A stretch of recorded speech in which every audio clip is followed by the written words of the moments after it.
Cheers! Cheers! Hello, everybody. Hello. Welcome to the pod. This is By the Saints. I'm Chris. I'm Kim. And we're the Saints. We're the Saints. And today, we're drinking sake. Yes, we are. We're always drinking red wine, you'll have noticed. And today we have this lovely rice wine. Let's see. Gekikan, Junmai Sake is... Gekikan Sake is a remarkably balanced Junmai Sake with a light, clean palate and a refreshing, crisp finish. Perfect for summer. It was awarded gold in the 2024 Warm Sake contest in Japan. But we are drinking it chilled. Yeah. Because it's a lovely summer day. That is perfect. I love that.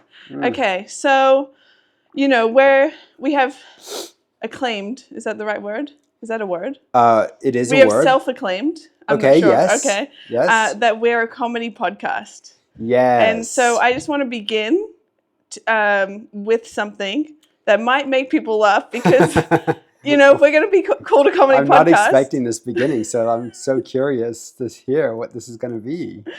Okay. So I was listening to another podcast that I won't tell you what it was because I mentioned it way too much already on this podcast. So if you know, you know, you know? Yeah.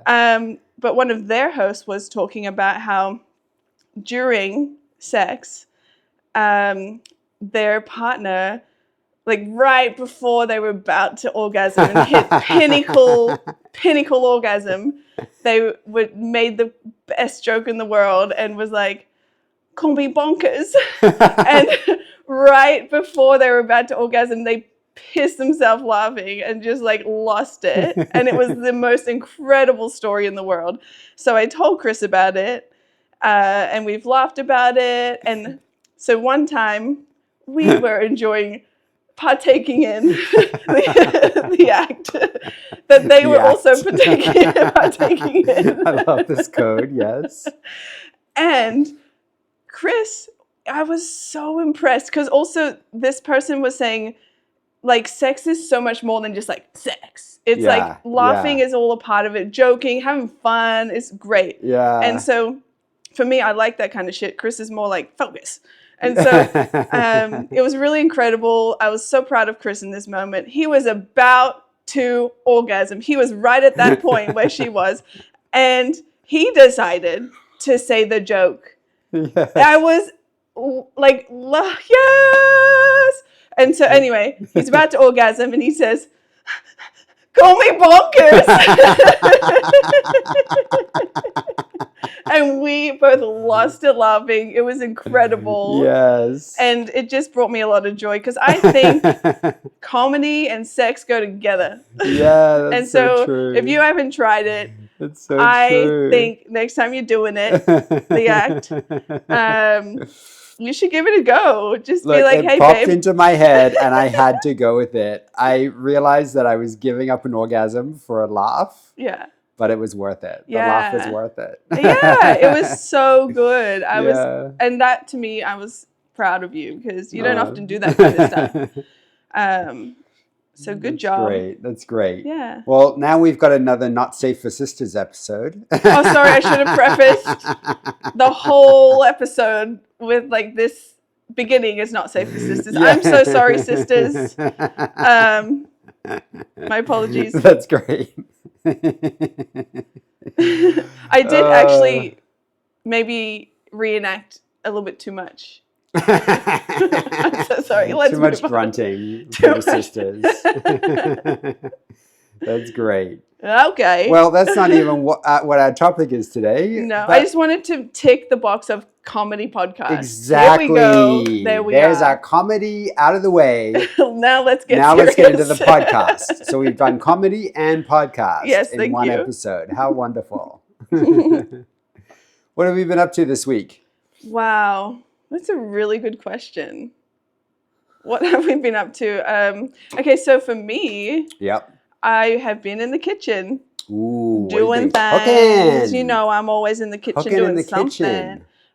So this week, I bought scones, which I don't often buy. Yes, or scones. If people prefer that pronunciation? Yeah, whatever you prefer. It's what you prefer, and we want to make It you is. comfortable here on the pod. So scones, and then usually with scones, you do a little like yogurt or cream jam or and whatever. cream. Yeah, and so I decided to make the jam, and so I just put a bunch of strawberries into a pan with some sugar and a little bit of water. Actually, usually lemon is a pretty common thing to put in there, but I didn't have it. Excuse me. Okay. Loudly interrupted. Threw you off there. Do you mind? Can I continue my story? I'll try to contain myself. Please keep it in next time. Where was I? You were making the best jam I've ever tasted in my fucking life. So I didn't have lemon, and I didn't need lemon because I wasn't trying to preserve it for a long amount of time. Exactly. Just we're gonna 2 eat this days, thing baby. Fast. So it's just strawberry, sugar, water, bam. And I like cooked that, stirred it, on the heat. It likes heat. Oh, my heat. And then put that straight away onto our little scone. Yes. And it fucking blew our minds. Wow. Blew our minds. And I was like, now, why would I ever buy jam again? I never will. You never will. It's like... You don't need to. No. That was honestly the best thing I've ever tasted. Instead of cream, we used the coconut yogurt. Yes. And with those scones, I was like, oh my God, this is the best scone situation I've ever had in my life. The next thing is I just need to make the scone itself. Yeah. But that's fine. But just knowing the fact that if I have any like berry in the fridge, all I need is sugar and water really. Yep. And I can make a jam. And it's like just pure magic. Magic. Yeah. Really, and you don't often really like delicious. strawberry flavored things. Like, oh no. You're like, I love strawberries, but I'm not really into strawberry flavors. But to be real strawberries, yes, you were like, I'm down. Yes. I think I also like, I don't like cold strawberries as much as like, oh, I see. Like room temperature. Yeah. Like in an acai bowl, I wouldn't get strawberries usually. Like frozen strawberries. That's true. But cook them. Yeah. Hell yeah. You did bring that to my attention last acai because I often choose strawberries and I was like, oh fuck, you're right. Like they do get a bit more frozen and I don't want frozen. Yeah, they don't kind of fit the vibe. You just want the acai to be a little bit frozen and the rest to be fresh. Yeah, So exactly. Yeah. That's what's up. On it. We're on it. Yes. Hell yeah, baby. On it like a rocket. Also, Dirty Daddy has been in the kitchen a little bit. Oh, yes. He's been surprising me. I'm like, who the fuck this? He's usually outside, guys. You're like, stay in your lane. Get outside in the garden, bitch. But he's inside, and he really taught me something so beautiful recently. Aww. I was making some tacos, and I wanted soft tacos, not the hard tacos. And so I was cooking them on the fry pan, and he was like, you know what? You could just rinse them underwater a little bit, put them in the oven, and then it'll feel like you've like just freshly baked that. Yeah. And so I did that and it was fucking incredible. I was like, what? Yeah. So that was really, really cool. Because the tortillas were a little, not stale, but just like not fresh. Yeah. And so it's like, that just made them feel fresh again. It was incredible. I thought, with any bread, if it's a bit stale, just a little bit old and it's not doesn't have that fresh bread feeling, run it under the water, throw it in the oven. That's mind-blowing. That's like, putting bread underwater doesn't make sense. It feels weird. Yeah. Right? To just like run it under the tap as bread. Yeah. But it works. But it works. It almost like steams or does something magic in the oven. Makes it all fluffy. Woo. But also the crispy ones were pretty bomb, I thought. Yeah, they were. I just love a soft taco, Love a little soft one. Yeah. I'm a softie. You're a softie at heart. Yeah. We just had mind-blowing tacos at Takaya of all places. Oh, yeah. They have a cauliflower taco there. Yeah. That blew my mind. It was so delicious. Which you wouldn't expect because Takaya is kind of like almost like, not really a fast casual, but it's a chain. It is a chain, yeah. It's somewhere between a fancy Mexican restaurant and a Chipotle. It's in the middle of those two, But it's But they have a decent Taco Tuesday. Someone suggested it. So we're like, let's give it a go. Yeah. And we went. And we tasted, and it was delicious. It was true. Speaking of Dirty Daddy, please tell. The Sprouts. Oh yes, from last episode. Yes, last episode I mentioned the Sprouts were not loving life, Yeah. not thriving. Aw. I wasn't really understanding their language. I was like, what do you want more sun? Do you want less sun? I figured it out. Way more sun, way more water than I was Oh, giving them. wow. Yeah. So I was like dripping the water on every day. And I'm like, oh, I need to like drench it every day. Like they were almost basically fasting. Yeah, because when I put them in the sun, they wanted more sun. So first they were getting spindly when I didn't give them enough sun. But then when I did put it in the sun was drying out the soil too much. Yeah. So they needed more sun, and they needed me to compensate for that sun by just adding a shit ton of water and just really drenching that soil for them. You had them on a pretty strict diet. You were literally like 3 drops per thing. And now you're like, cover that shit. Yeah, cover it, I'm drench like, it. fill it up, right? Fill it up. Make it wet. Yeah. And so they've survived. The sprouts are back on their sprouting journey. Sprung back up. What's that quote? I forgot. Call me bonkers? No, I'm kidding. Spring. No, what is it? Springy. I don't know. I don't know. We're making shit up here. Yeah. Is that comedy? Who knows? So the other thing Dirty Daddy has been up to is, because we've got the sprouts going again. Yeah. But my problem is, I've started them too late. And I'm like, we're already like well into spring. Yeah. Approaching summer, it feels like. Whoops. And my sprouts are sprouting, but it's going to be a while before I can actually get them in, and quite a while before they actually are bearing fruit. So we stopped by this great little farmer's place. It's called Tapia Bros. Yeah. And they've got like Tomato Mania. Farmer's market, like produce you can buy, but they've also got all these plants you can buy. Yeah. And they've got it's called Tomato Mania or Tomato Mania, I guess, because it's in America. Whatever makes you feel comfortable. I try to get both pronunciations, so there's just like equality for all of our listeners, you know. But it's so incredible because they have like probably 50 different tomatoes, maybe more. Yeah, like they have a lot, varieties. A lot. Yeah.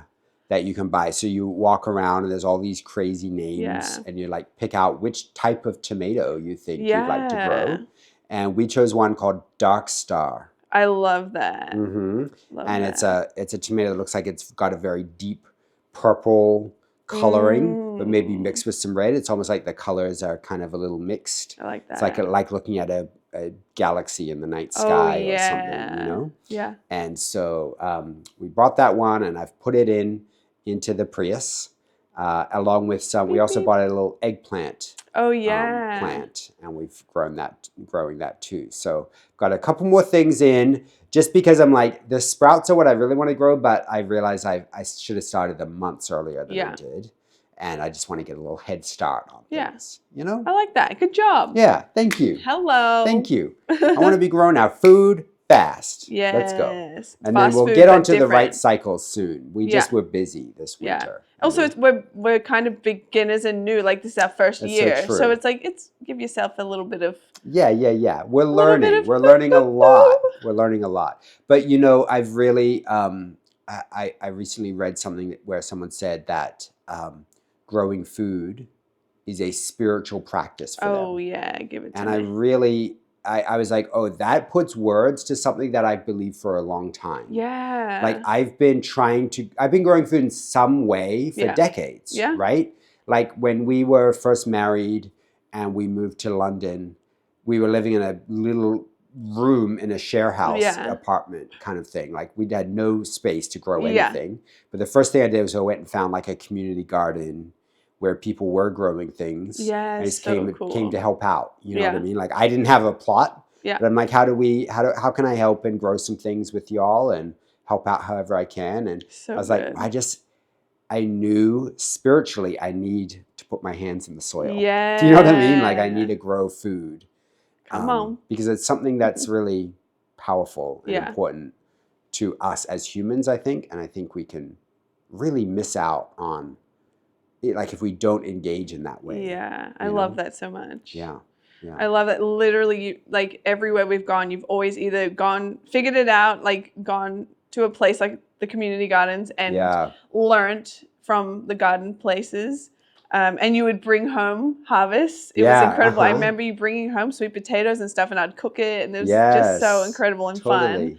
And then when we did move to like LA and we started to have our own little yard, like you would Yeah. start growing stuff. Like Yeah. our last house, you grew the biggest fucking zucchinis in the world. Huge. If you look on YouTube, this fucking huge. Yeah, enormous, enormous, massive things. Yeah. Well, because I didn't realize they actually just keep growing. Like the zucchinis you buy in the store, Yeah. they pick them when they're young because that's when they're like the sweetest. Okay. But if you let them grow, they turn to They'll these keep going. enormous gourds, but they're less sweet and juicy Yeah. when you cook them. You know what I mean? So I didn't even know that. But Yeah, I it was learned wild. that through the process of growing these monsters. And going, what the heck am I growing? You know? Yeah. These things were friggin' enormous. It was wild. So that was fun.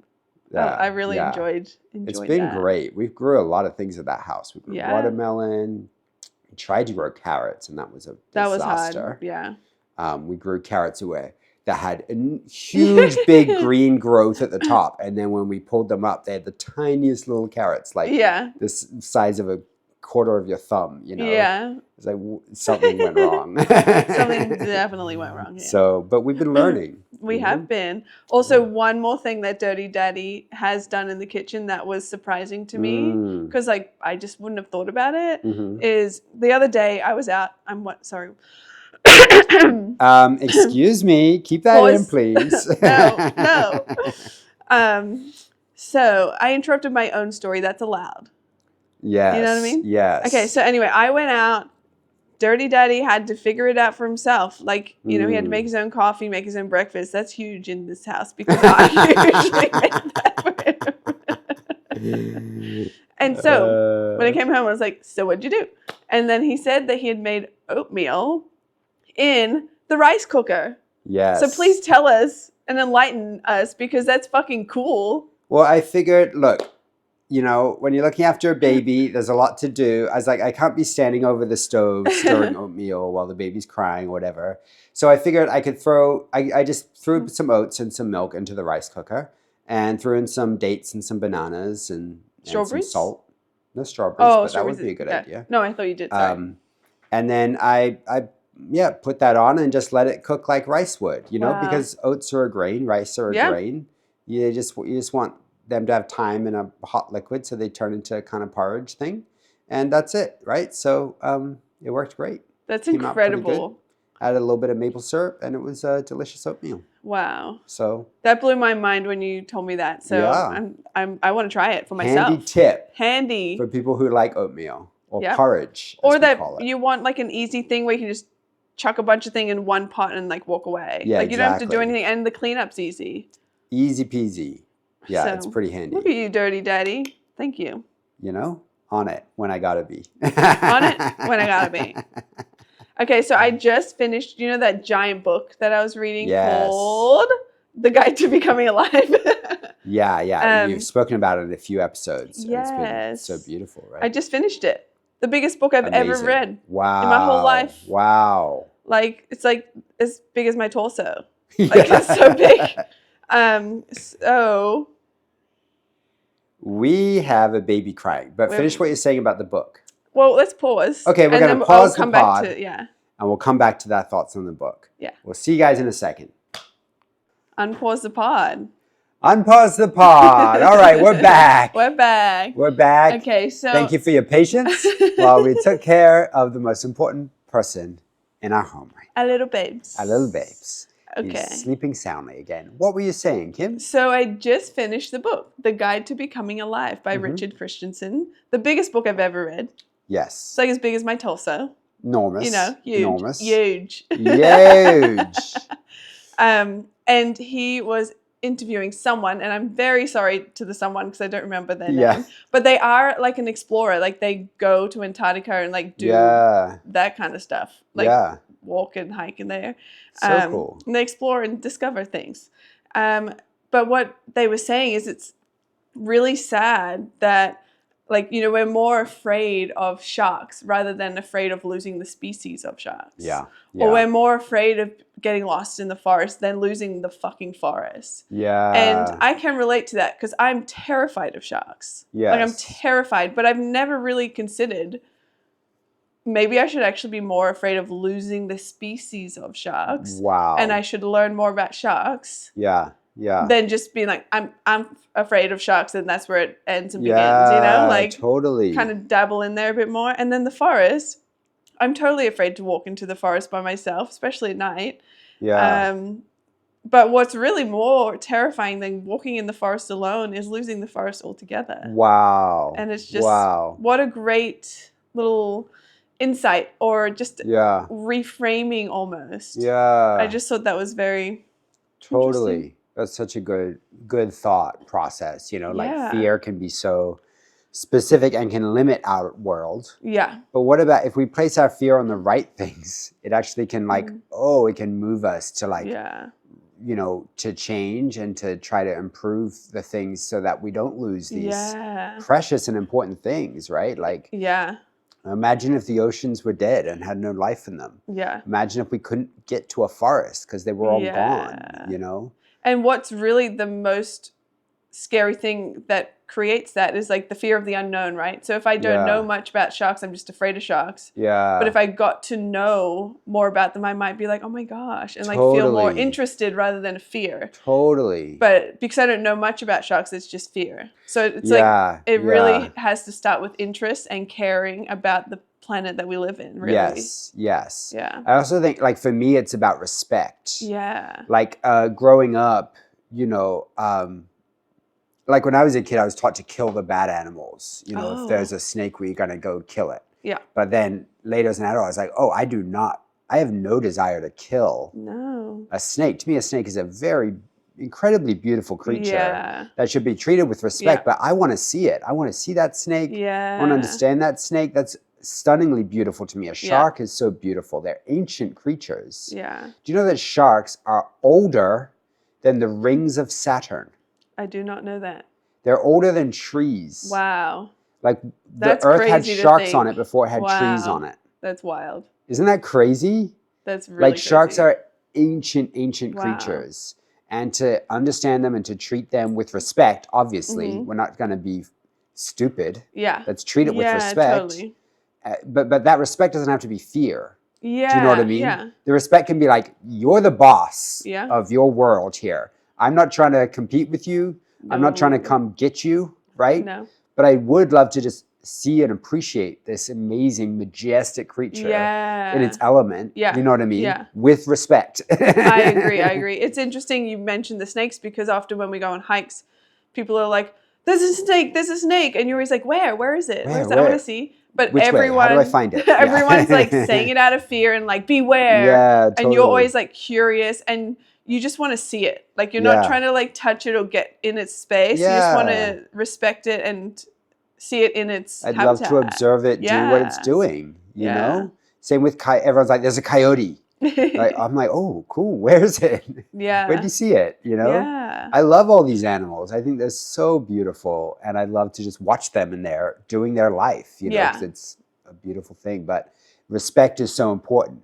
Yeah. You know, people that don't have respect act in stupid ways, and they get hurt from it. Yeah. And then, you know, we get this bad reputation for these dangerous animals. Yeah. I'm like, these are just animals that should be treated with respect. You know what I mean? I like that. That's really good. Yeah. Anyway, that's great. Yeah. Well, we were talking about food for this episode, which we've kind of already been tapping into. And this book you've just been reading has been all about food. Yeah, food and gardening, planting, growing. Yeah, that's so wonderful. And we thought we'd talk a little bit about the fact that we're kind of vegan, right? Like, you're like 100% vegan. I'm like 95-80% vegan. Yeah. I don't carry the label as firmly as you do. Right. But I'm on that lane a little bit. Everyone has their own decision on the label and what it means for them. Your way of doing it, how in, how out. Yeah, exactly. Which I think is how it goes for most things in life. I probably like got my pinky out a little bit. You know, I'm like all the way in, but a pinky's standing up. Yeah, Some people have their toe in. I'm like the opposite. I'm like all the way in, my toes out. Yeah, totally. Yeah. That's how vegan I am. It's funny. A lot of people want to know why. Yeah. Often. Well, the funny thing is they always want to know when they've invited you to dinner, Yeah. you've ordered your vegan food, or they've cooked you vegan food, but also they're ordering a steak, or they've cooked steak for themselves. Yeah. And they're like, now, Chris, tell us, why are you vegan? Yeah, while they're cutting into their steak or their eggs or whatever, they're like, why are you vegan? And I'm like, I don't think you want me to tell you why you're eating your meat, you know? It seems like the worst time to have this discussion. Yes. Because I'm not trying to like bring it, like shame you or anything for this or make you feel bad about what you're literally But they eating want right now, it. They want you it lose then your and there. appetite. Give it to us. Tell us right now. And so you do. It's awkward, but you do it. Find a way so to tell us. Communicate that.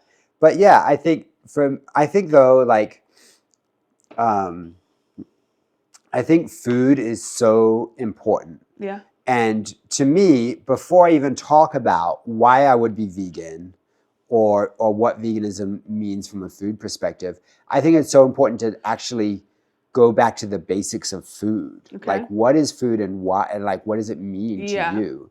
Because there are so many people that try a diet or try to go vegan for whatever reason, but they're so out of touch with the food that they're eating that it's irrelevant. Yeah. You know, or like if you're eating junk and you swap non-vegan junk for vegan junk, you're not going to get healthier. No. In fact, you'll probably get less healthy. Yeah. Because at least, you know, you maybe had some iron or something in your diet that you've now lost if you've just gone to eating bread because bread's vegan or something, right? Like you before you try any kind of dietary change, you actually have to pay attention to the food you're eating. I think that's the biggest thing. It's interesting. I feel like we've kind of gotten out of the mindful eating. Yeah. Like, I feel like eating is sacred. Yeah, and that's really spiritual practice that we do fucking all the day, but we do it mindlessly. Yes. But if we chose to be mindful about it and really think about the food we're preparing or eating, or even if we're buying a salad or something like the steak or whatever it is from a place, it's like, do you know where it's from, or do you know anything about this, or can you respect the food you're eating and know a little bit more rather than just shoving it in and continuing on with your busy life? Yeah, totally. And mindful eating doesn't just mean saying grace before your meal. Like, there's a lot of people that will say a prayer before they eat, and then they'll be eating absolute trash. Yeah. Bless this gummy before I put it into my mouth. Yeah, this Domino's pizza or whatever, you know, like, to be mindful and to actually treat eating as a sacred act is more than just trying to bless it. It's actually like, do you understand what you're eating? Yeah. And why? Like, what is this giving you, you know? That's true. And where does it come from? You know? I think like we started doing, before we brought in veganism, we were doing a lot of food experiments. Yeah, right? that was really fun. We started in Australia. Yeah. And we decided for 1 month that we would try eating local only, which was insane. We were in Cairns, Australia. Yes. And we found that really hard. Like, because local only for us was this area called Far North Queensland. Yeah. We kind of figured out on the map, like, we're not gonna eat anything that's not grown kind of in this map area, you know? And that was such a challenge. Such a challenge. Did we do it? Was it 1 month or 3 months? I think one. Maybe 1 month. Yeah. It was a challenging month, but it taught us so much about just being aware of what we're eating. Yeah, and what's growing. You know, what's growing here, and what's coming from fresh. where. Yeah. Right. And so, you know, because we were only eating locally grown stuff, that means we couldn't have anything with flour, because there's no flour, grains, so no bread. Yeah. Right. We couldn't have anything with rice. There was no rice being grown locally. So our starchy options were potatoes. Oh, yeah. We had locally grown potatoes, and we found some interesting like local flour options, like banana flour that had been made from banana plants and things like that. So it was fun just kind of exploring like, what do we use for that kind of starchy kind of options. And then there was obviously a lot of fruit. It was a tropical area, so a lot of fruit was growing. But even then, you know, we lived in an area full of bananas, where loads of people were growing bananas. But at the shops, you'd also have Indonesian bananas, bananas from Peru. Yeah. Do you know what I mean? Like competing with local bananas. Yeah. Which is crazy when you're thinking about eating locally. You're like, okay, I know there's banana farms everywhere, but I've got to actually figure out which ones of these are local. Yeah. You know? Yeah. But it was such a fun experiment and really just drew our awareness to what we were eating in a different way. And we had to we found like more local farmer shops that were that was helpful with the local stuff. Yeah, rather than big generic shops that are like more common. Totally. Yeah. So that was interesting. It was great. Yeah. And then, you know, and then when we were in London was when we first explored veganism because someone encouraged us to do Veganuary, which is like where you try going vegan for a month for January, right? And so we did that. And that was challenging. Yeah. Because it was new. Yeah, and like anytime you do something new, it's always challenging. It's not your norm. You're trying to like figure shit out. So that was challenging. Whereas like now it's like no brainer to us. Yeah. But at the beginning, it's like, oh my gosh, this is hard. What are we gonna do? Yeah, totally. But we figured it out. Totally. Yeah. Yeah, and that's I think.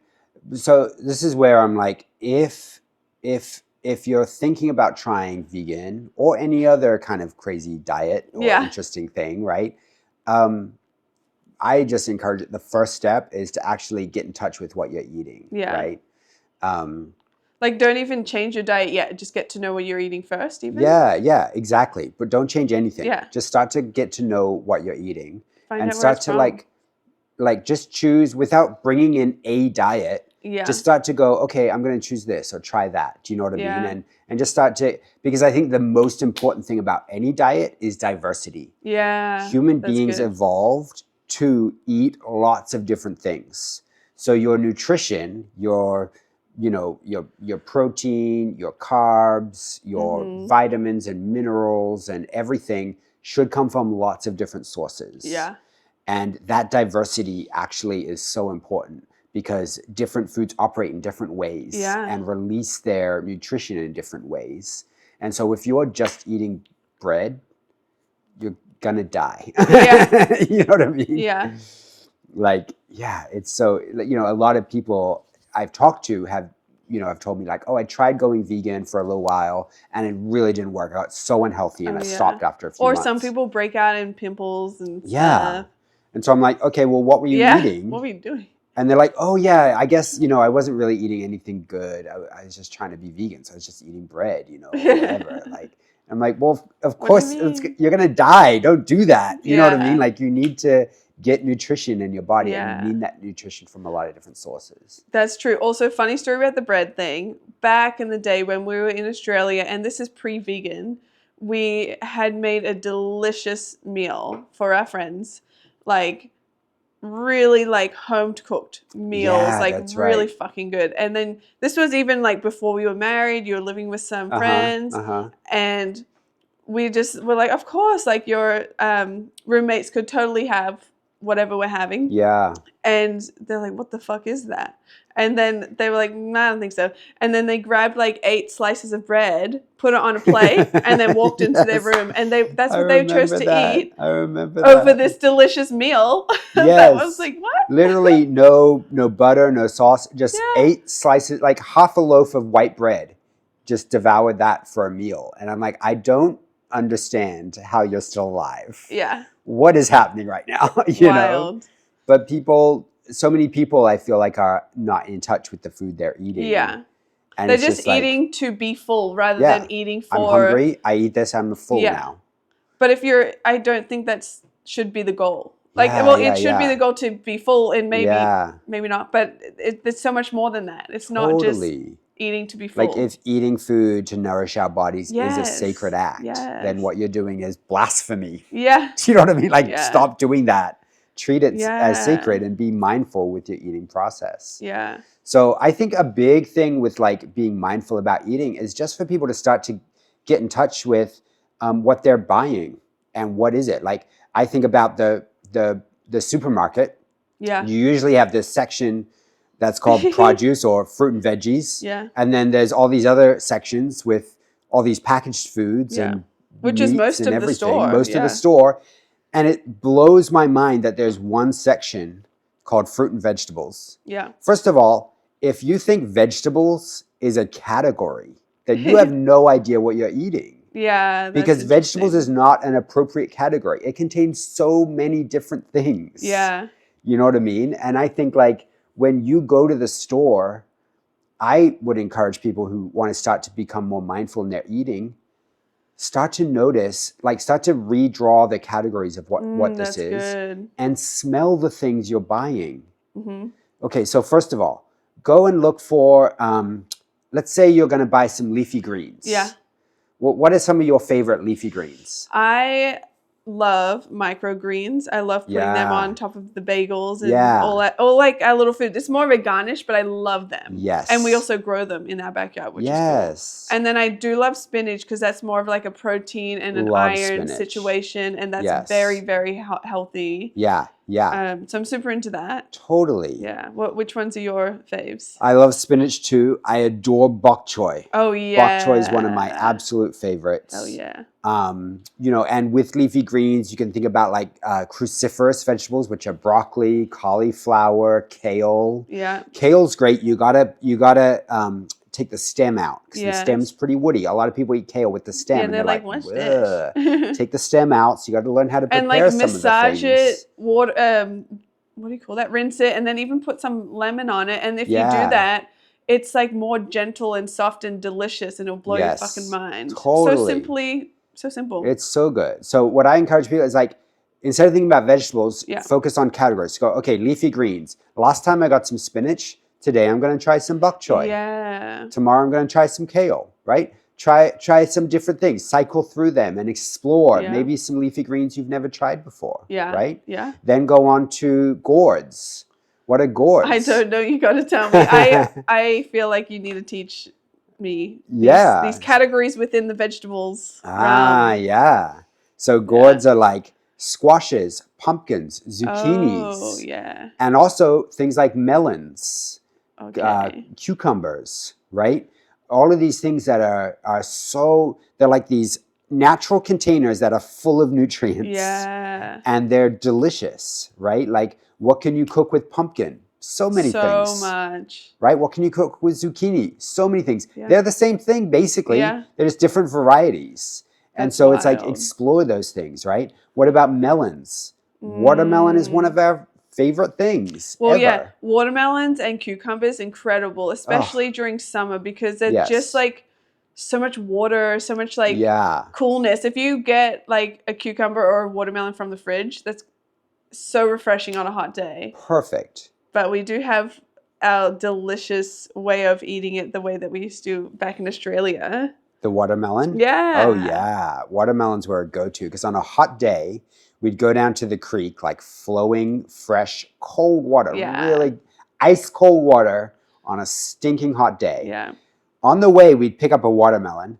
We'd put it in the water with a little rock pool. So it would just chill in the creek water. And then when it was nice and cold, we'd smash it open on a rock. And then just dig into it with our hands. Yeah, and let it dribble down. All down our face, you know, and then you just jump in and swim. And it's like so refreshing because you're like in the water and then you're eating something so delicious and refreshing. And it's just like, that's how to survive in a hot place. Yeah, totally. And that's what gourds are. They're naturally designed to contain all that moisture. Oh, that's cool. Okay. With that hard shell they've got, Yeah. you know. And cucumbers, I am upset. Like if I'm ever feeling sick, like just a little unwell, I'll just eat a whole cucumber. And he's not talking about the small ones. He's talking about the biggest ones that you can buy. Whole. I just get it and eat it like an apple. I just throw it down, you know, and it's so good and refreshing. Yeah. So gourds are amazing. Experiment with gourds a bit. What else have we got? We got nuts. Oh, I love nuts. Nuts are amazing. I'm nuts so much for diversity just in nuts, right? Yeah. And nuts have a really high fat content. Mm-hmm. So with nuts, it's like, especially if you're going to a plant-based diet and you want to replace anything that you're craving that is creamy. Oh, yeah. So stuff that normally dairy would be like a creamy, maybe an ice cream or a cheese or a yogurt or something. Nuts have a super high fat content. Yeah. So you can use them to create any kind of creamy thing. Okay. Right? Yeah. We do a lot of nut, based milks or whatever. And also, coconut. Think about coconut, right? Coconut. We drink coconut water all the time. All the time. And coconut, the flesh of the coconut is perfect for any kind of yogurt or anything like that. Ice cream, we've been making ice Yeah. cream lately. Yep. So any kind of creamy thing, you want to look for nuts, right? Yeah. What else have we got? We got, let me think. Okay, I've actually taken some notes. Let me look at my notes here. Okay, tubers. Tubers are huge. What are tubers? Right? Okay, so tubers are the things that grow in the ground. So potatoes, carrots, parsnips, stuff where it's like, you know, the root vegetables, we often call them, right? And so our favorite is Japanese sweet potato. Yes. Right? I've got them growing right now. I'm so excited about that. We love them. Even just within the category of sweet potato, there's so many different varieties of sweet potato and yam, right? Some have white flesh or purple flesh or yellow flesh. Yeah. The Japanese sweet potato is like a... It's almost like pinky, purple, red, like a combo of that. And then in the middle is kind of like a little off yellow, like off, yeah, it's like what do a you call it? Like creamy yellow? Creamy flesh, right? And it tastes incredible. It's like none of the other potatoes. Yeah, totally. When you roast that, it's like nutty deliciousness. Chewy. And we roast it for a long time to get so soft, and then you can like spread it like butter on anything. It's incredible. Yeah. Love that. I love that.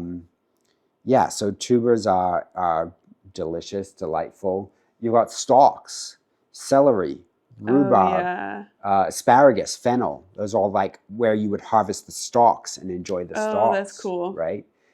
There's grains are a vegetable. So that's wheat, huge, oats, corn, rice, right? We eat tons of rice. Tons we of love rice. We love rice noodles. Yes. I don't particularly, I prefer rice noodles over wheat noodles like pasta, right? But I love bread. I'm obsessed with bread. Bread's amazing. I never wanted, I'm so glad that I'm not celiac, right? Oh my gosh, people that are celiac are allergic to wheat gluten. Yeah.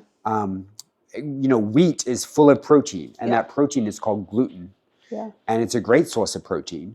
Vegans will often use it in something called seitan, which is basically like you just work with the wheat to extract the gluten from it, which is essentially a nice natural protein that some people are allergic to. Oh, okay. And so I'm lucky that I'm not, and I love bread. I eat a ton of bread.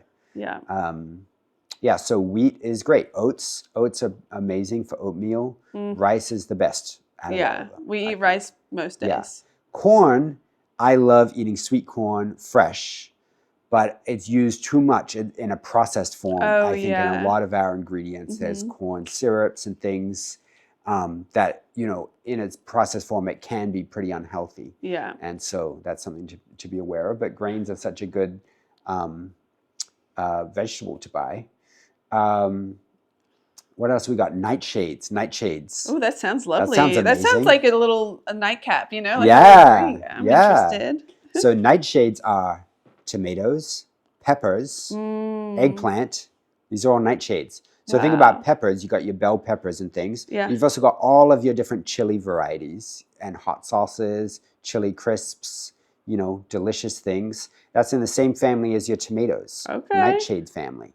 Isn't that cool? Yeah. That's such a cool name. There's even poisonous plants in the nightshade family. You know, there's things like devil's trumpet or angel's trumpet that are plants with these droopy flowers that have a crazy substance in it called datura, which can be life-threatening. But tomatoes, do you know that tomatoes were seen as this sort of the devil's fruit or something? Okay. They were seen as like this thing that was like a poison apple. Maybe because they were in the nightshade family and it was considered a kind of scary thing. But tomatoes, we love them. We love them. Honestly, like cherry tomatoes, That's your snack, yeah. I feel like I don't want to waste too many. I feel like they're precious, but I would eat a whole punnet of cherry tomatoes in a sitting. I adore them. It's so good. That's great. Bulbs. So you know, like bulb-based flowers. Yes. So bulbs like onions, garlic, shallots. Oh, yeah. Those are actually in the lily family, the same family as lily flowers. Oh, that's lovely. And they're so delicious and tasty. Yeah. And so much value. Herbs. Herbs? Herbs. If you're in America, you're herbs. But we like to call them Herbs. So funny story about that. When we first came to America, we went actually on like a horseback riding adventure with some of your family. Yep. And the girl leading us, she was like, "My name's Sage, like the herb," and we like understood sage, like we heard her clear as day, but we were like, get sage. "What the fuck did you just say? What was that other thing? What was the last word? Like, what's herb? Like the herb? What is herb? It was we had never heard it before. Yeah, first time we've ever heard herb. Yeah. So we were dying, just like, what the heck is this thing? But we finally got it, and we're like, oh, herb. Yeah. But everyone else is probably like, what the fuck are you saying? I know. But I don't, in America, the word herb, the H is not pronounced. But I don't know if there's any other words where the H is not pronounced. Interesting. So it's just herb. We just take it. We just take accept it. It's an herb. Take it on the chin. So we love herbs. What are our favorite herbs? We love rosemary. We love rosemary so much. We've got a huge bush. And I love going out whenever I'm roasting something, like sweet potatoes. I will walk outside, chop a little bit off, and put it right on there. And it's so incredible and so much fun. Totally. I love that. We love sage. We've got a great meal we make with sage. Sage Tuscan beans. Yes. Oh my gosh, mind blowing. And you got to use a ton of sage in it, and it just tastes like sage incredible. And beans and a tomatoey saucy thing, and then you like dip bread in it. And it's like amazing. And I love mint. I actually think mint is underused. Yeah. You can put it in everything. Goes so well in savory dishes and in every kind of dessert you can imagine. Throw in some fresh mint and you just bring it up. You have something boring, like some plain vanilla ice cream, add a bit of fresh mint. Yeah. It stops being boring. That's straight away it's interesting, right? Yeah. It's such a fun summer herb that I love. Yeah, I agree. We haven't had much luck yet growing mint and sage, but I'm trying. They always die on me. I don't know why. You're doing a good job. Figuring it out. Yes. Yeah. So many delicious herbs. Work through them. Try them out. Yeah. Learn what they taste like. Learn what thyme tastes like. Oh, yeah. And try it out. Learn. You know what I mean? Like if there's a herb where you're like, I don't really know what that is. I haven't used it much. I don't want it to taste like. Take a month and just say, I'm going to focus this month on sage. Yeah. I'm going to see what I can use it in. I'm going to try it in this, try it in that, and really learn what it tastes like. Or even what I do sometimes if I'm trying a new thing and I'm like, I have no idea even where to put that. It's like, what are some recipes with sage in it? Yeah, exactly. And then I can kind of like have a little look and be like, oh, I know that one. Or maybe I'll try this one. This one looks easy. Like just kind of like navigate what like. Yeah. Totally. What to do with it. If you don't have any idea of what to do. Yeah, totally. Give a little Google. And there's ones I don't care for so much. Oh. I don't care for oregano so much.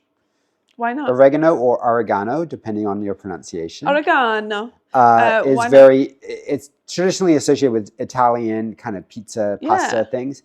But to me, it's very, I don't know. Maybe I feel like you're offending all the Italians. I grew up with a lot of oregano, and I'm like, I'm not really into it. You also probably... But we do use oregano oil when we're sick. I also think that you probably grew up with the wrong oregano. If you're if you're in Italy, fuck you. It's probably good and it'll blow your mind. And I need someone to teach me about how oregano should be used. Like it's almost like you hate it, but really we just need to go to the place that uses it the best. You're so right. You're so right. What are we doing? What are we doing? You're teaching all these things of like these things, but I don't like this. We need to go to an Italian cooking class focused on oregano to really change our minds. Bring us into a love for oregano. Okay, this is not at all vegetables and stuff that we're talking about, but when we went to Japan and you were like, you don't like red bean or whatever, and you're like, I'm going to change my mind about that. And you decided and you went on a journey and every day you got something that had red bean in it. Yes. And you decide, like you did it mindfully too, because you would you'd be like, I'm going to eat this thing that I'm going to see what it tastes like. What does it smell like? And now you like it. Yeah, totally.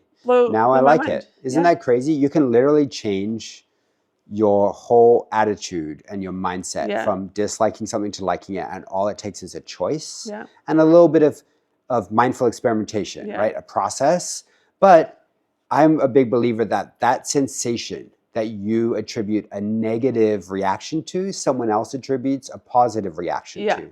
So the taste doesn't change. What changes is your attitude, right? Totally. And so I did that with red bean. I've never liked red bean to the point where I'm like, I can't swallow it. I want to vomit. Wow, it's that intense. It had such an intense reaction for me. And I was like, I don't know, I even allergic to it or something? Like, why does everyone else love it and I just cannot stand it? But really, it just took some mindful, slow experimentation to bring me into enjoying it. And going to the right place. Going to Japan to try it. Exactly. So I feel like you'll probably do the same with oregano. That's so true. You'll be like, oh my gosh, why did I hate this for so long? That's so true. You're just probably having the wrong shit. Probably. Let me get the Italians back on side. I love basil. I love basil, however you pronounce that. That's a good Italian herb. Yeah. And you plant it in the same place as your tomatoes. Oh, okay. That's a good tip. So once I get these tomatoes, I do have some tomatoes in. I'm going to start planting basil all around it. Okay. Because they work together with the soil. Yes. Which is why they also go together well. Oh, that's cool. A lovely bruschetta. Bruschetta. So many delicious things you can do with basil and tomatoes. They go perfectly together. Yeah. So you got herbs. You've also got spices. What's the difference between a spice and a herb? That's a good question for Dirty Daddy. Is it more finer? I'm not really sure. Yeah, so herbs are, a plant. We usually take the young leaves of a herb, right? Yeah. And we use those. Spices are similar in that we use them to flavor food, but they are generally processed from different things. So a spice like cinnamon is actually the bark of a cinnamon tree. Oh, no way. So you cut the bark off the cinnamon tree and you dry it. Oh. And then you grind that into powder. That's cinnamon. That's blowing my mind. Yeah. That's crazy. Or paprika is just bell peppers. Oh, cool. You dry up the bell peppers, you grind them up into a powder, and that's paprika. Damn. Yeah, so spices are just like other plants that we've dried up or ground in certain ways or processed in certain ways to create this spice. Yeah. Sometimes they're nuts or seeds or bark or other things that we turn into a spice. Yeah, so that's pretty cool. That's fucking cool. Yeah. Yeah. And then salt is not a plant; it's a mineral. It's a rock. Oh yeah. But we love salt. Also, I'd say when I love salt. Came to America, I'm like, the salt needs salt. We put the salt on things, and we're like, can't taste it. Literally. What's happening? Why is the salt not salty here? I don't understand. We get a whole thing of salt, and we're like, this is throw it in the trash. Yeah. How do we get proper salt? Yeah. So we've come to know that sea salt or whatever that's like thicker, like bigger. Like flake salt. Flake salt. Yeah, we kind of pretty good. We're into the flake salt stuff. Yeah.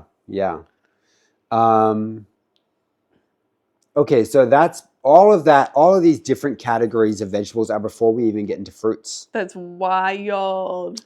People treat fruits like one category. There's so many different types of fruits. Yeah. We've had people tell us, I don't like fruit. Yeah. I don't eat fruit. Yeah. And I'm like, what do you mean you don't eat fruit? One time I made a salad for friends and I put fruit in it. Yes. And they were like, I don't want to eat this salad. I'm like, why? I don't eat fruit. Oh, okay.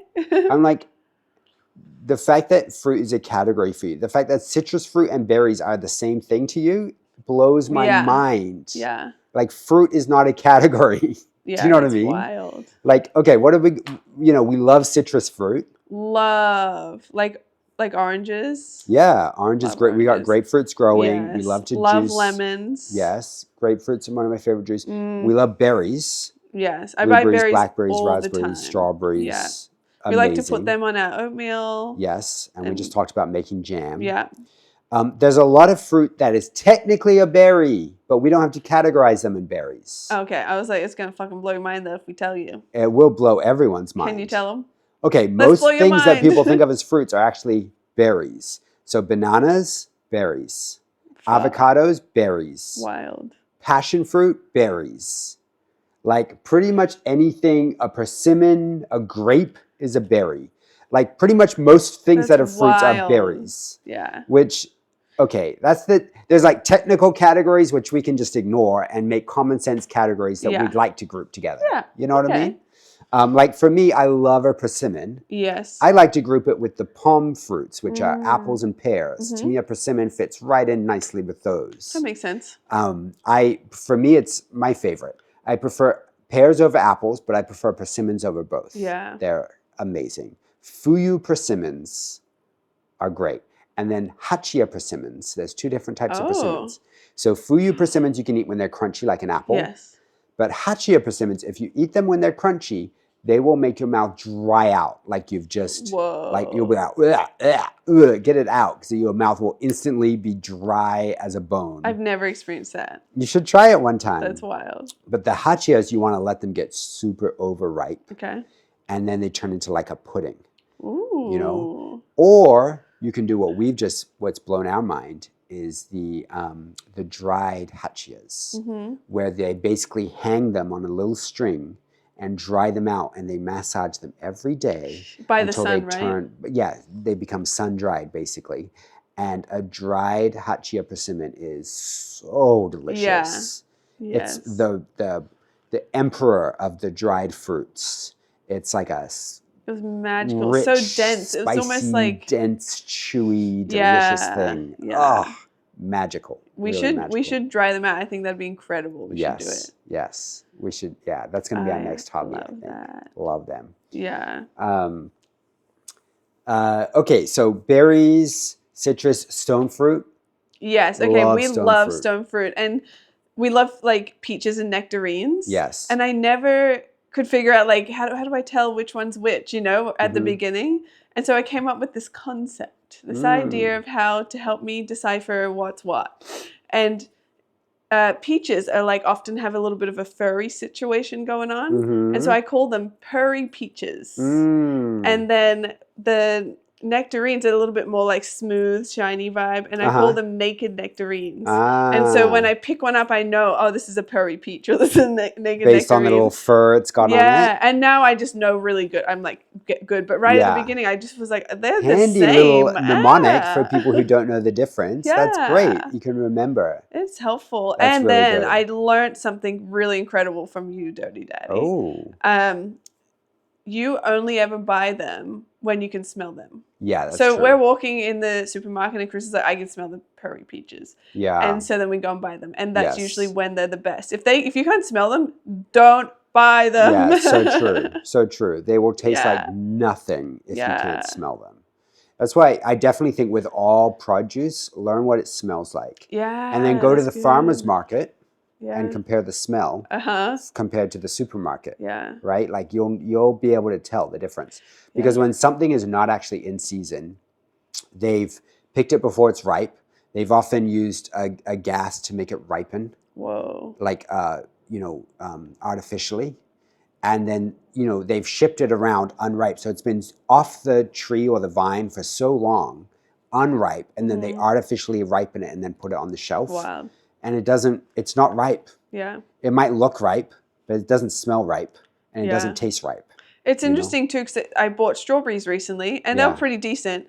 But then we went to get our tomatoes from that place, the Tomato Mania, and they had some fruit, other things they were selling. Farmers. And direct from the directly from there that they had picked. And they had some strawberries. And so we bought them and they were mind-blowing and they tasted completely different to the ones that I'd bought at the store. Yes. And I was just like, damn. Yes. Like when you bite into it, I'm just like, oh, I forgot what it tastes like. Yes, what it should really taste like. It's mind-blowing when you actually get the real thing. You're like, oh, I've missed you. Yeah. I've had these shitty, tasteless versions of you this whole time. And it's like a friend that you've lost and you taste it and you're like, I remember what this really tastes like now, Wild. Oh, wild. Okay. There's a category of fruit that I like to group together that's going to blow people's minds. Okay, but to me, that's bananas and avocados. Oh, okay. They actually go together for me. And the reason why is they both have a really high fat content or like oil, natural oil. Okay. And so they're great as egg replacers if you're baking. Yes. They're really good for like things that are creamy. Like you could put avocado in a chocolate mousse or a brownie or something. Or, they just are really... like they have a subtle flavor of their own, but then you can bring it out with other stuff. Yeah. Right? Bananas are the most versatile thing. You can cook them. Yeah. You can, like for sweets, they're unmatched in terms of, you can just freeze a banana, blend it, you've got ice cream, you've got a smoothie, you've got whatever, right? Like it's so wonderful just naturally and so versatile. And same with avocado, right? Yeah. I love them. And it's incredible too, because I've used both of those for baking before as egg replacers. Yeah. And what I noticed, especially with brownies, is that using the banana makes the brownie a lot sweeter. Mm-hmm. And then using an avocado doesn't make it as sweet. It's more like just creamy. Yeah. And so between the two, I would prefer an avocado for making a brownie. So it's cool to experiment though, to like figure out where you like things, because I love using like mashing up a banana and putting it in the oatmeal and cooking it. Like we love that. Yes. So it's just like finding it how you like to use it. There's also a brand here called Cado that makes avocado ice cream. Oh yeah. And their chocolate avocado ice cream is the best chocolate ice, like better than any dairy ice cream you've ever had. So creamy. I promise. Yeah. Yeah. It's delicious. There's something about that creaminess of the avocado that works so well. Yeah. So fruits, amazing. Mm-hmm. There's also the most important thing, fungi. Mushrooms. Yes. We're obsessed with mushrooms. We love mushrooms. So many different varieties. Yes. What are your favorite fungi? I like enoki mushrooms. Enoki mushrooms are amazing. I forget what the other ones are called, but there's like this particular type that we put in mapo tofu. So if you know what mapo tofu is, you probably know the mushroom, but it's like so delicious, and it's not they're not the regular ones. Yeah. I also love going to like H Mart or like just like the Asian supermarkets because they have a wide range. Yes, they got so many mushrooms, right? Whereas when I go to like Trader Joe's or a regular store, it just has like maybe 3 kinds. Yeah, and so it's if really they have fun. any specialty mushrooms, it'll be like a little packet of shiitakes for like $30. Yeah, you know what I mean. Whereas at a Asian supermarket, it's just like that's just the regular mushroom, like the regular mushroom prices. So you know what I mean? And they also have like I think it's called a melody. Is that what you say it? Like a medley. Medley. Yeah. So there's like lots of different mushrooms in one packet, and I love buying that as well because then I get to like try new ones that I haven't tried. Yeah, like is it called earwig or something? That's probably not the right. Okay, I thought you would get it. Wig, something wig. No. Wig? Ear? there's different wood ear.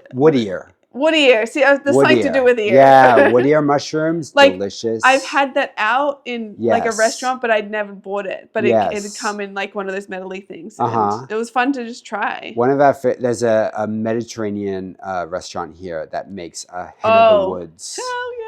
There's a mushroom called hen of the woods, and they make it, and it's like the juiciest parts of a roasted chicken or something. Yes. It's like greasy and chewy and delicious. Like, do you remember the place, just in case anyone's in LA? It's called Ms. Lala. Ms. Lala. Ms. Lala, go order the hen of the woods. It'll blow your mind. Yes, please. Fun fact about fungi. Okay. They're not plants. So mushrooms get lumped in with fruits and vegetables. Yeah. They're not even plants. What? Did you know that? Well, they're fungi? Yeah, so in biology, you have the plant kingdom, the animal kingdom, and the fungi kingdom is a totally separate thing. Wow. It's actually, mushrooms are closer related to animals than they are to plants. Oh, interesting. Isn't that wild? Yeah. They're their own thing, and they're magical. They are vegan. Okay. Yeah. They're not like Isn't that amazing? Breathing. They're not. Okay. They don't have brains and can't consciously make decisions. Okay, just checking. That's good. Yeah. But they're, a superfood and magical. We love them. And then if you want to get really fancy, there's seaweeds, kelp. Oh, yeah. Can be kombu or nori. Yeah. And we didn't even talk about legumes, which are beans, peas, lentils. Oh, yeah. We love beans. We love snap peas. We love chickpeas. Yeah. And the edamame? Edamame is soybeans. Oh, okay. Yeah. So soy is the king of the plant world. Yes. Soy is the most important crop in the world. First of all, I'm going to rave about soy a little bit. Let's go. Soy is a full plant protein. So if you want a plant-based protein, let's say you're going plant-based, you're not eating meat anymore, you want to get a full protein. You can either mix and match things. So you can use some brown rice and some peas and some things to like get a full protein, all the amino acids you need, or you can just eat soy. It has all the amino acids. It's a full protein. It's a Yeah. complete replacer of protein. And it comes in many forms. Many forms. So if But you the eat it main fresh one. with the young bean, we call that edamame. Yeah. You can process it into soy sauce, soy milk, you know, or what we love, tofu. Love tofu. We love tofu. And tofu comes in many different ways, like the silken tofu, Yes. firm tofu. Yes. And if you go to the Asian food stores, Yes. they have like a whole aisle that is just dedicated to tofu. Like there's tofu noodles, like things that you can't even imagine. Like tofu skin, yes, that's crazy. So I haven't good. used that yet. I really want to. You can lay because it's like thin layers. So basically, they make tofu, and then they kind of let a layer form on top, and they remove that layer, and then they can take all these layers. So you get these thin layers of tofu that you can stack up and turn into like stuff. You know? So I'm good. so excited to try. So many different forms of tofu. I think maybe our favorite is silken tofu. It's great as a like you can do like a scrambled tofu, like instead of a scrambled egg with stuff, or you know we put it into all kinds of things. You could put it into like a mousse or a dessert, you know, or throw it in a smoothie. Basically, anything you want to add protein to, throw a bit of silken tofu in there, blend it up, mix it up into whatever you're making, and you've just turned it into a protein-rich treat. You know, incredible. And a lot of people don't like tofu because if you just eat it on its own, it's kind of flavorless. Oh yeah, you got to know what to do. Yeah, like it's basically flavorless. I mean, same with if you were to make a chicken and you didn't do anything with it. Yeah, if you just like eat a big you'd be like, ooh. chicken breast with no seasoning, that's gross, right? Yeah. Or if you just like you need to know what to do, right? Yeah. But if you marinate some tofu and do it well, oh, it's delicious. Yeah. We love mapo tofu. Oh, we love or even like you know what we've had, it's like a tofu salad or whatever. It's basically a block of tofu and then they add like some random sauce on top. Oh, agadashi tofu. Oh, insane. Obsessed. Love it. Love it. Love it. So delicious. Okay, but a lot of people are afraid of tofu because they're like, there's like estrogen, there's all these like bad things, and like so soy's bad. No, and I won't be vegan because that's bad. Yeah, I don't want soy. No soy, right? All right, let me talk about the estrogen things. I've studied this. Okay. I know what's up. Tell us. A simple Googling will tell you. There was a whole smear campaign against soy set up by the meat and dairy industry. Oh, okay. And it's inherently racist in its nature because people have been eating soy for thousands of years. But they produced all this stuff to really highlight it's called phytoestrogens that are in soy. Yeah. It's not estrogen. It's a phytoestrogen. It's a plant-based thing that can result in estrogen-like symptoms. But for people who see soy as negative, they're eating stuff with estrogen all the time. Real estrogen. Wow. Like if you're having dairy, you're eating a shit ton of actual mammalian estrogen. Wow. That's in dairy products, that's in eggs, that's in all kinds of animal products. Also for people that are upset about soy, did you know that the #1 crop that gets fed to livestock is soy? No way. Yeah, so all that meat that you're eating, those animals have been fed soy. Wow. So just no matter what, it's in your food. It's in your food, right? And so if you're drinking milk or eating dairy, right? Like that milk has, you know, hundreds of times more estrogen than the phytoestrogens that are included in soy products. Wow. So none of that, the smear campaign about soy being bad for women's health or guys talking about people being soy boys. They're like, there's this theory that if men eat soy, they become more feminine and less masculine. So a lot of the toxic masculinity shit, you know, the manosphere and everything. You were already that way before you started to become vegan. Totally. They're like, well, he's a soy boy. Yeah, exactly. Like the soy boy phrase is kind of implying that people who eat soy become more feminine because of the estrogen in soy, which is all just like a misunderstanding based on this like one paper that was sponsored by the meat industry. It's all false. It's all nonsense. It's all marketing. It's all marketing. Damn, they got a lot of people with that. Totally. But everyone in all of the Asian countries that have been eating soy for thousands of years are like, what are you guys talking about? Yeah. Like soy is the premium crop in the Yeah. world, I think. It's the most important crop in the world. And that goes with like, you've got to know for yourself what you're eating, what Yeah, you're doing. totally. Like, don't just take marketing for it, or don't even listen to us. Like, you know what I mean? Yeah, like, totally. listen to yourself. Yeah. Learn for yourself. Yes. And learn from other people and what they're saying, but take what's true for you and what you know to be true, and treat your body right. Yeah. Like, also, I think with nutrition, because everyone's got a different opinion on nutrition. If you see something like, let's say, a TikTok video, or you read a paper or whatever that says, hey, this one thing is bad, I think distrust for a moment. Okay. Like, I've seen so many things where it's like, oats is bad. Here's why it's bad. If the whole premise is here's one ingredient and this is why it's bad, I'm like, I feel like they're trying to like get a bunch of views on this thing. But the most important thing about a diet is diversity. You should be eating lots of things. You should be working your way through the produce aisle and eating all the different types of things, right? Like, one thing isn't bad. There's no one thing that's bad. Sugar itself isn't bad. But it's just sugar. Like, when you have only sugar, that's when it's bad. And that's with anything. If you have too much of one thing, or you're only having that one thing, anything can become bad. Anything can become when bad. It's misused. Yeah, exactly. Exactly. Like, we deserve diversity in our food. Don't just eat one thing. No. If you were to only eat oranges for be bad. a month, you'd be sick. Yeah. But that doesn't mean oranges are unhealthy. No. Do you know what I mean? Like, you have to like have a diverse diet. That's the most really important good. thing.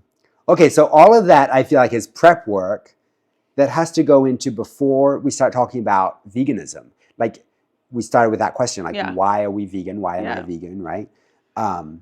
For me, it's like the most important thing, first of all, don't go vegan. First, start to like figure out food, understand the food you're eating. Then, once you understand the food you're eating, you can start to make some conscious decisions based on your criteria, right? First of all, you might go, certain foods don't work well for me. If gluten isn't working well for you, cut it out. You don't need it, right? There's other ways to get what you would get from gluten.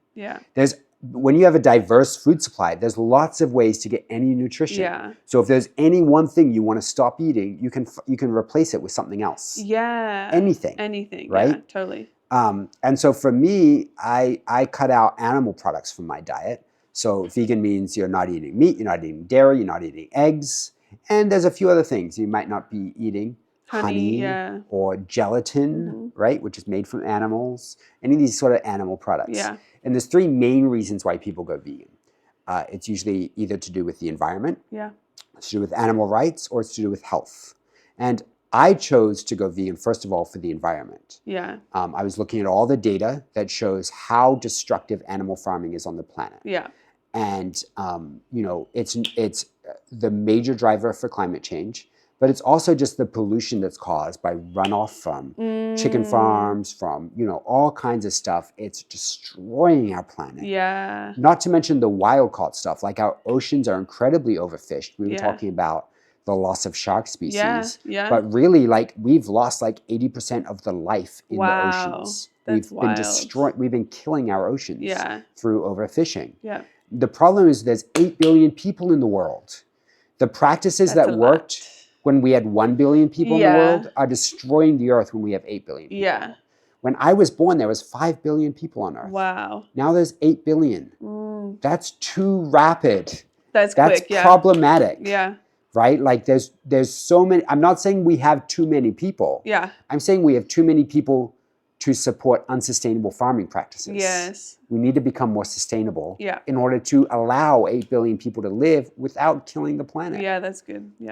So that's what drew me to veganism. But then once I started to move into veganism, I started realizing the other effects. Like health, right? The number one cause of death in the United States is heart disease. The number one cause of death is heart disease. And that's because people are eating shit. And there's a buildup of cholesterol. Cholesterol comes from animal products. It comes from meat. It comes from dairy. comes from animal products. Yeah. If you go to a plant-based diet, you go to virtually zero cholesterol. Wow. Your risk of heart disease goes to almost nothing. Your risk of diabetes drops to almost nothing. That's like epic. you become healthier. Wow. Essentially. Yeah. I would agree. Like, I have also become healthier because I cook vegan here at home. Yeah. I eat mostly vegan. I still kind of like to not fully like only be vegan because I'm like, if someone cooked a meal that I want to try it. Yeah. Or I really am open to, like, when we travel, it's really important to me that I try the food that's from that place. I want to try what they're eating. So we do have that cultural cheating door open for us. That's true. I cheated a little as well. I do claim the vegan title, and it's important to me to label myself as a vegan because I think it helps the overall movement, progression of our society in that direction. But when we travel, it's so important to me to enjoy the cultural experience of that place. Yeah. I like to eat what the locals are eating. Yeah. And so I'll often put my veganism on hold for a minute. It's interesting. We have a friend who dairy makes her break out. And so she doesn't do dairy. But she went to Europe and she decided to just try some cheese and stuff there. And she did not break out. Yeah. So when you go to places that have better quality product, it's different. Like maybe American cheeses, I don't know what's happening there. Right. But it's just interesting to know the quality of food in different places in the world. Totally. There really is a different quality level. Totally. Like so in America, it's not that great. Most things are pretty poor in America because America has a huge population. Yeah. So the farming practices have changed to support this big population. Yeah. It's not just animal farming though. It's also the fresh produce. Yeah. It's genetically modified. Yeah. In order to create more of it more quickly to get on the shelves to feed people. The result has been a reduction in flavor, a reduction in health. Right? Like the stuff that's less natural, we're creating it all to feed more people, but it's costing us in quality, you know? Okay, so environmental reasons, health reasons, there's also the animal rights. Yeah.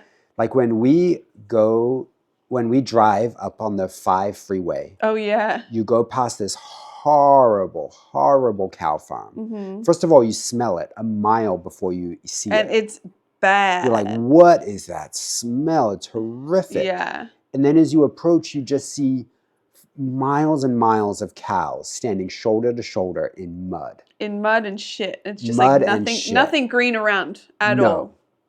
And it makes me want to cry. Yeah. It is foul and disgusting. And any human's heart should hurt looking at that, right? Mm. And it's like that. It's not that I'm against death. I know that in nature things kill things and death is a part of life. I'm open to death. We've had a whole episode talking about death. I think death is a beautiful part of life. But this sort of horrible slavery of a living creature in these horrible conditions, I think is despicable. I don't think it's human. Yeah. I think we're putting our own empathy to the side in order to allow this stuff. Yeah.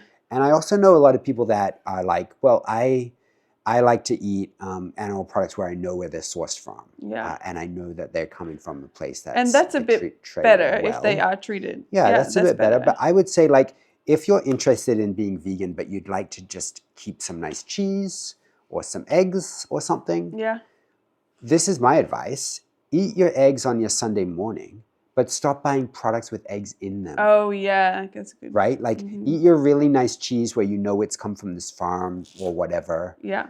But stop buying stuff with dairy in it. Yeah. Because your packaged goods with eggs and dairy and meat in it, the animals that provided that are like their life is shit. Yeah. They are living a bad life. Dang. The chickens that are making chicken stock are living a bad life. Wow. Do you know what I mean? Or making your chicken flavored chips, like potato crisps that are chicken flavored, are coming from chickens that are in the worst possible conditions you can imagine. And that kind of life is what, like, no living creature should have to live like that. But also, if you want eggs, is really cool is seeing people that actually have chickens in their backyard, Yeah. and they let them run free and have fun, Yeah. and then they also feed them really, really well, like vegetables and all the things that they can enjoy, and they have a delicious life. Totally. And they naturally give you eggs. Yeah. And so then you're eating those eggs. Right. That's beautiful. Right. Yeah. If like eggs are really that important, I think. Yeah. Totally. And plus they taste way better. Totally. Way better. Totally. And you'll have a relationship with the chicken. Yeah. That's totally. Cute. I think if you can, allow an animal to live its normal lifestyle and support it to live its life and benefit from that animal the way you benefit that animal, you're creating a symbiotic relationship. That's beautiful. Rather than an exploitative relationship. Yeah. Do you know what I mean?